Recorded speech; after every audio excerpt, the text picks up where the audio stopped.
Welcome to the Bookworthy Podcast. I'm children's author Valerie Fentress, and we are here to talk about kidlit that's good for your kids' hearts and souls. Kidlit ranges from ages birth to teens, so there's a lot of shelf space to cover. Today, we're talking with Lori Z. Scott, the author of the young adult suspense books Inside the 10-Foot Line and her newest book, Offsides. Welcome, Lori. Thank you. I'm so happy to see you again. I know. I miss you from our time in Florida, so we'll have to make a way to find each other since we're both in the Texas area. Yeah. And Valerie has been very, very creative with all the stuff she does. Love it. Thank you. You're so sweet. We are both two creative minds. So that's been fun to share all the little, cloud pictures and what you recently sent something about puddles and stuff. It's been lots of fun. So we're playing. It's all about playing, right? Well, to start things off, Lori, we must answer the pending question of the week. Will Punxsutawney Phil say 6 more weeks of winter or an early spring? You know, it doesn't matter to me because that day is my sister's birthday. Happy birthday, Joy. And so rain or shine, it's always going to be a sunny day for me. Too fun. Now, do you prefer winter or are you more a spring person? I am definitely a spring person. I do not like being cold and I'm a horrible driver. So anything that involves snow or ice is a hazard for the entire nation when I'm behind the wheel. Well, you grew up north, so you live now down here in the south. I'm good at driving in snow. No, I just lay it on the horn and just keep going.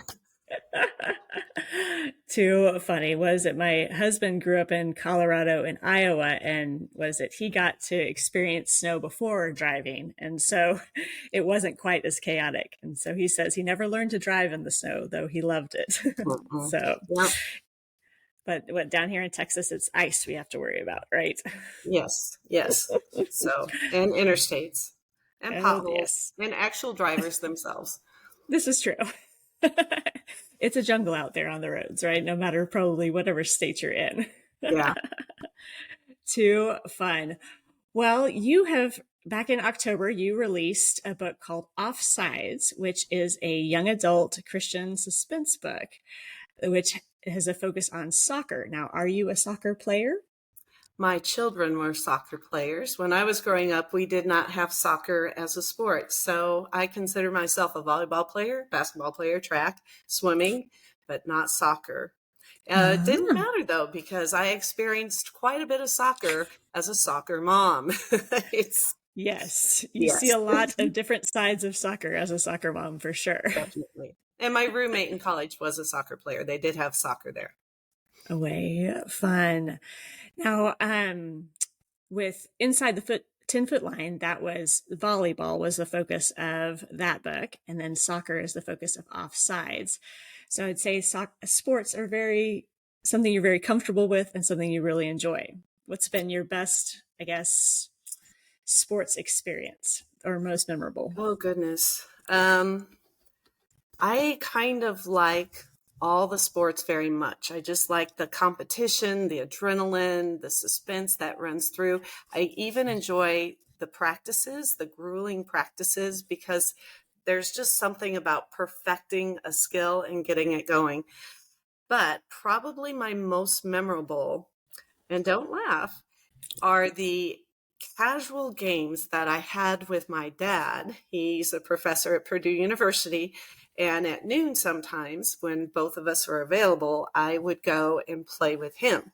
And it was kind of funny because we'd set each other up and pepper and all those kinds of things. And we actually played in some tournaments together. And, the whole family's athletic. My oldest sister was a national level swimmer champ. We had cheerleading in the family. We had gymnastics and so, but just being with family, especially my dad, gosh, it makes me want to cry. Those are the most precious memories of all. Those do sound wonderful. It's neat how those simple moments are the most meaningful. It's not so much about the complex, everything's planned out to the nth degree. It's just whatever comes natural that kids remember the most. And I love that for you. It Yeah. seems like a very sweet memory. Now, in Offsides, your main character, Danny, she encounters a sex trafficking ring. Why did you feel this is an important topic for teens to read about? Well, I'm going to tell you a little bit of background behind where that came from. Sure. Actually, in Game Press, after I wrote Inside the 10-Foot Line, they asked me to write the second book in the series. And I would say that both of these, even though they're soccer based, they reach a broader audience. Like, you don't have to be a volleyball player or a soccer player to enjoy them.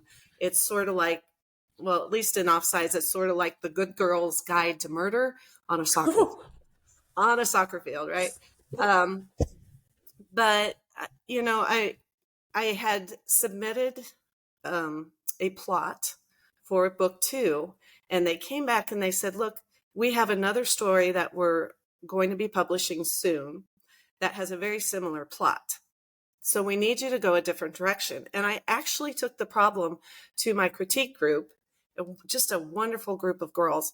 And I'm like, okay, I have a couple ideas, threw a couple things out.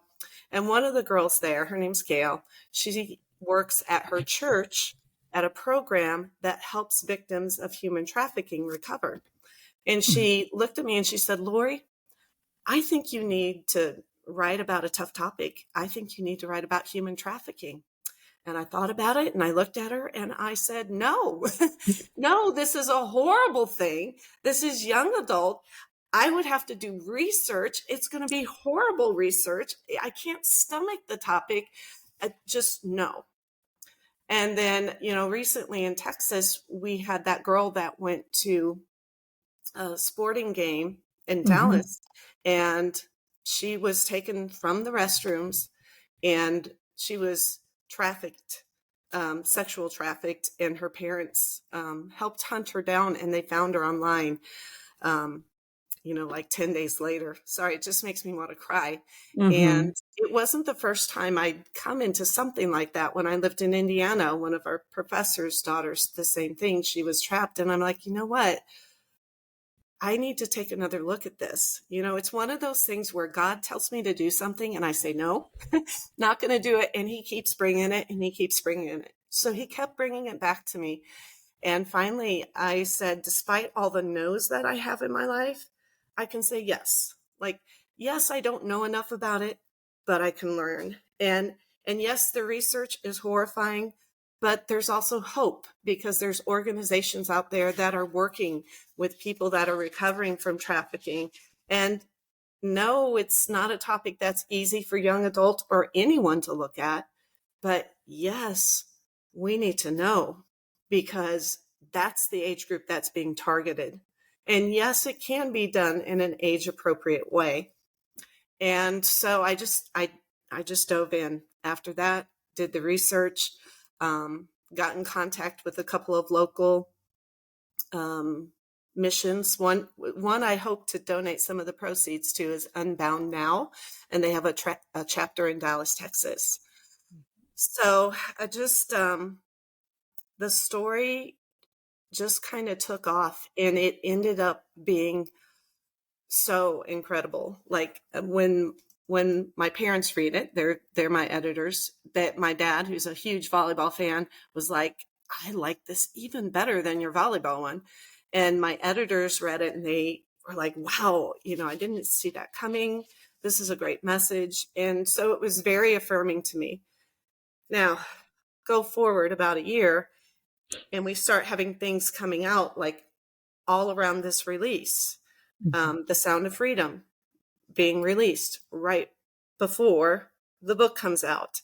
And I see more and more awareness in the news, maybe just because I was more aware of what was going on, but it seems that God's timing on this was something that I could never have anticipated or planned. So I'm actually not sure if I answered your question. I feel like I kind of went a roundabout way, but that's how I got on the topic. It wasn't one of choice. It was one where, it was like, do this. And it was like, yes, I will. And it ended up being a very, very good thing, I think.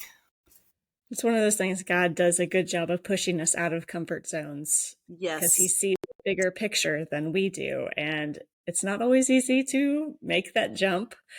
But when we do, God is faithful to use it for great things. Mm, And it's one of those, my oldest is now a teenager, and it's girls are coming into the picture. And so it's kind of one of those, we got to talk about this a little bit. And, mm, my kids like their independence. They like to go and do things. And it's like, I love that you're independent, but you need to be aware of the dangers that are out there, not to increase anxiety or to, make you stay inside, but just to be aware of what's going on in our world, not just for the missions that are happening around our country, but to know that they need to protect themselves, that they need to be aware of their surroundings, be aware who they're with, always have a buddy system. And I think that's really important for young adults who desire independence, want to do things on their own, mm. to be able to see that, yes, I still need to take care of myself and protect myself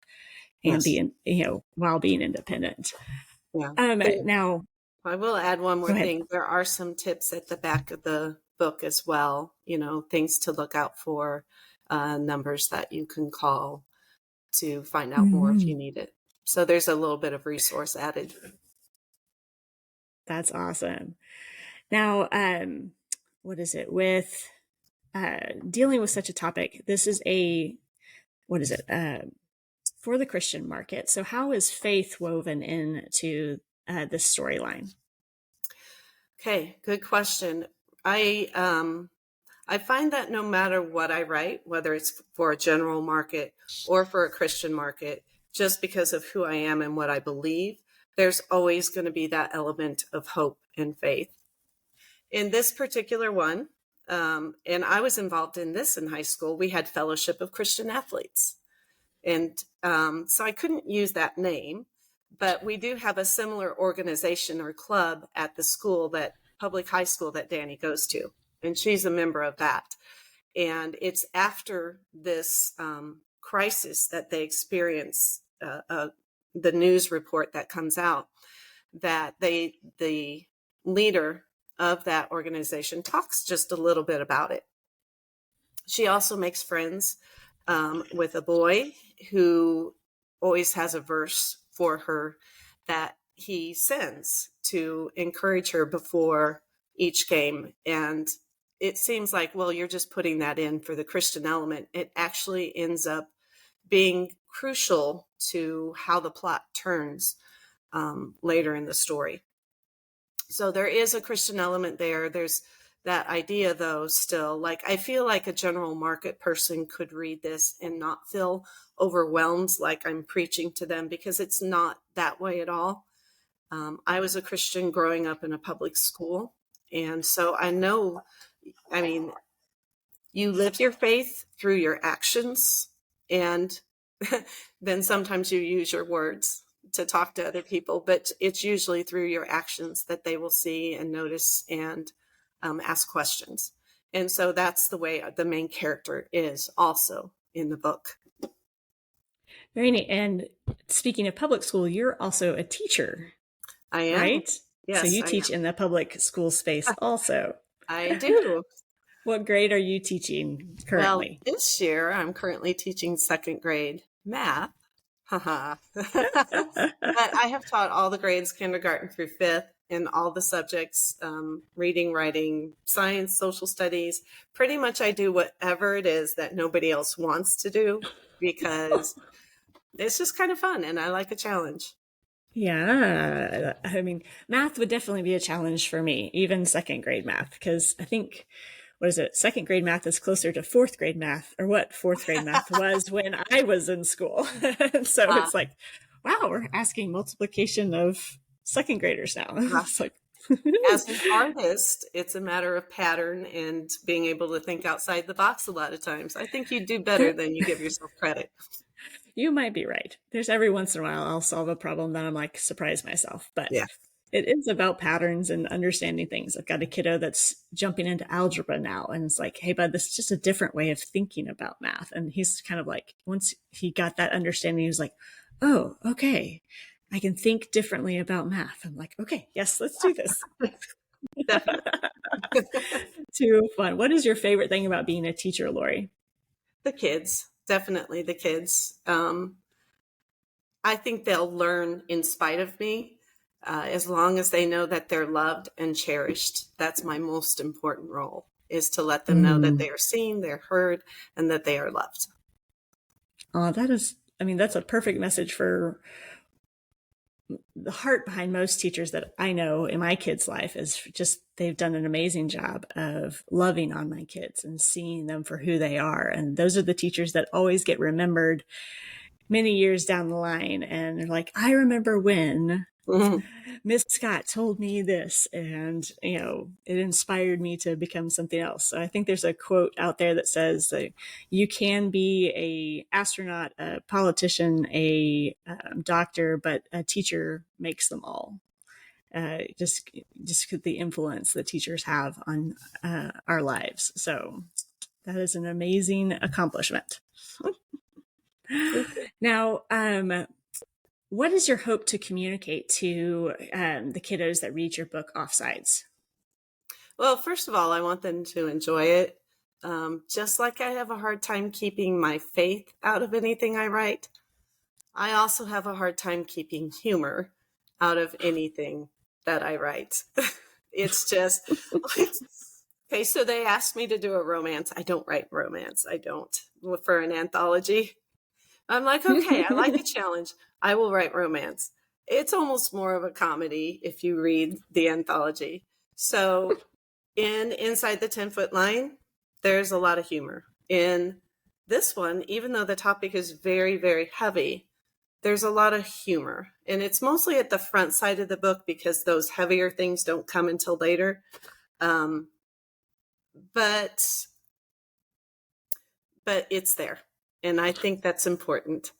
But the real message, again, I think that I'm going back to is just to raise awareness that this is a problem, that even if you personally are not affected by it, the people around you might be. And, there's a symbol for, like I'm trapped and I need help. You can be aware of that. And you can look for people signaling for that. And even, I always think like sex trafficking, but human trafficking is a real thing too, where you have children that are doing labor. It's a huge problem. And we are often blissfully unaware because it's a hard, uncomfortable topic. So we don't want to think about it. As if we don't think about it, then it doesn't exist. And we need to be aware. We need to know that it does exist and that we can be part of the solution. I love that. What is it? When I've seen the hand symbol in a few videos here and there, it's like, I had never heard of that. And I'm like, wow, that's such a simple sign that can totally save a life. And it's kind of one of those being more aware of our surroundings and picking up on cues of, what is it? We're so focused on our phones a lot of the time that we don't look around and to see what's going on, but to be aware. And I think that's both important for us as parents and adults, and also for teens to be aware of also, because there's amazing things we can do when we step out of that comfort zone and step into something that is meant to help someone else. So I love the message of the book, and that you are bringing, light to this hard topic for teenagers. Because again, like you said, they are they're kind of in that target market range for those, human and sex traffickers. And it's heartbreaking, but important for them to know about it too. Now, did you always want to be an author, Lori? Well, I always wanted to be a cartoonist, but I had two problems with that. One, I wasn't funny enough, and number two, I wasn't a good enough artist. But I did enjoy writing. Lies. Those are lies. No, I actually had like a brief stint with an online cartoon called Knight, Knight, and Daze, Daze. No, just wasn't funny, wasn't good. Aww. But no, I always say that I accidentally wrote a 10-book best-selling series. And then on You purpose, did. yes. And then on purpose, I wrote over 200 other publications and things like that. That is a longer story if you want to hear how I got into that. But I don't know how much time you have. We may not have enough time for that story, but I do love that you have written for so many different age ranges, and your Megan Rose series was, I think, is that for ages kind of 8 to 12? Is that where that It one was for the falls? K1 and 2 crowd. It was sort of like the Okay, Christian okay. version of Junie B. Jones. That's right. And that's fun. And your humor does come out in there a lot. You're funnier than you think you are. I'm okay when I have a delete button. Oh, well, So, editors help. yes. Well, Lori, what has been the most inspirational book in your life other than the Bible? Whew, well, darn, you pulled my big one. Inspirational. So, like most impactful. And I Yes. think you have to be careful of that because I have a lot of favorite books, but when you talk about most impactful, then that's different because it's not something that you really enjoy. Because like my all-time favorite enjoyment would be The Hobbit. That was just like, oh, my world changed with The Hobbit, but that wasn't impactful. I just really, really enjoyed it. I would probably say, well, The Chronicles of Narnia. And here's why. Now, don't laugh. Don't laugh. I'm not laughing. I'm There joining are, in. C.S. Lewis is able to plant so many nuggets of truth in the story that they're just there.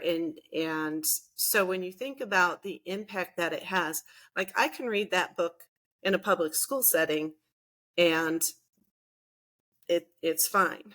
In fact, that's what I did my first couple of years as I read that, and the kids enjoyed it a lot.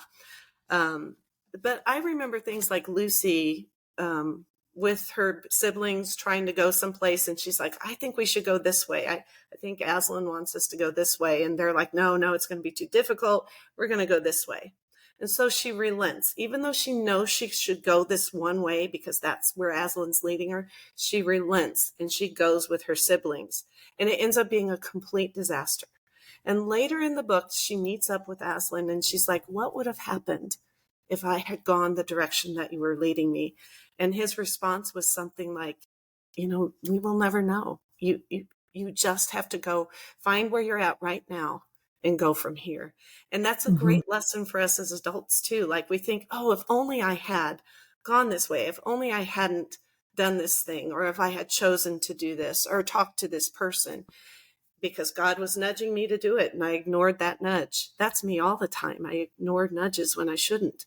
And I wonder what would have happened if, well, we'll meet up with Aslan again, but it would be a different path and it might not have the same blessings had we followed in the first place.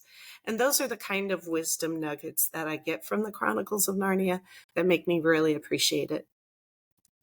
I think that's what C.S. Lewis did such a magnificent job of doing, is weaving these truths that our hearts need into the story without being overbearingly preachy, or because he's got a series of books that is very preachy, very theology driven, but I don't know, he did a masterful job of just weaving in faith and those truths that we need to hear, that it doesn't matter which path we choose, God's going to use whichever direction we go. And all those wonderful truths, like, what is it? Is a lion safe? It's like, no, the lion's not safe, but he's good. And so it's kind of just What a those sweet little remarkable nuggets. truth that is. Yes, it is. It's one of those just deep truths that you're like, God is powerful, to the ends of the earth and beyond, but he's so good that trumps everything else. And so you've hit on my favorite, most inspirational book too, because that's definitely one of my favorites, and I've read it so many times. Well, Miss Lori, what can we expect next from you? Well, hopefully I'll have another book in that sports series, but 2024, this book is not about monsters. Hopefully there's no delays on that. My first picture book for the general market. Ooh, but it's not about monsters, right? No, it's not about monsters. It's about friendship. Too fun. Well, that sounds delightful. And I can't wait. I've seen a lot of your cartoony drawings that you've done of monsters and all kinds of things. So I know you're not the illustrator for your book, but I think you could have been. No, I want more. Well, you can visit my website, which is always under construction, at lori-z-scott.com. I would say right now, if you want to contact me, DM me through social media at Instagram. You can find me at Stories by Lori. And I'm also on TikTok, Lori Z. Scott. But I just post. I don't interact there. So if you want to interact, it's got to be on Instagram. Gotcha. You can find my books on Amazon, or you can go to InGame Press, their website. They have books there, christianbooks.com, Barnes & Noble. You can ask in the libraries. They probably won't have it, but maybe they'll get it if you ask. Very true. Can't forget about those libraries. Yeah. Well, Lori, thank you so much for joining us today and telling us more about your books and yourself. Well, thank you for inviting me. It was great to be here. My pleasure. And thank you for joining Lori and me on this episode of the Bookworthy Podcast. Be sure to check out the show notes for any books or links that we discussed, and let us know in the comments if you think we'll have 6 more weeks of winter or an early spring. Then hit the like and subscribe button to help us discover more great books together. Happy reading.